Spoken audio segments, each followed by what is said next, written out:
In a surprise move, Ethiopia's leader on Wednesday announced plans to drop charges against political prisoners and close a notorious prison camp in what he called an effort to widen the democratic space for all. This is the first time the government has acknowledged holding political prisoners.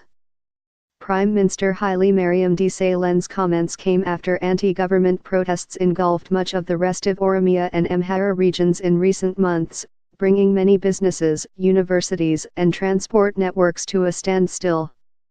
The sometimes deadly protests, the most serious since the current government came to power in 1991, spread into other parts of the East African country, leading to a months-long state of emergency that has since been lifted.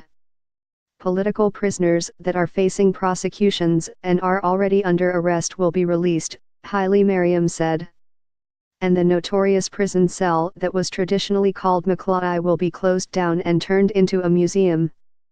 It was not immediately clear how many political prisoners were being held across the country, a close U.S. security ally. Ethiopians were quick to respond, even with social media sites currently blocked. "I am writing you this struggling with my tears," wrote renowned blogger and former detainee Befeqadu Haile. All these pledges need to be implemented immediately. Rights groups and opposition groups in Ethiopia had been calling for the release of political prisoners, saying they were arrested on trumped-up charges and were being punished for their points of view. Ethiopia's government has long been accused of arresting critical journalists and opposition leaders. Some of the prominent politicians currently in custody include opposition leaders Bekele Gerba and Marara Gudina. A number of journalists also remain in detention.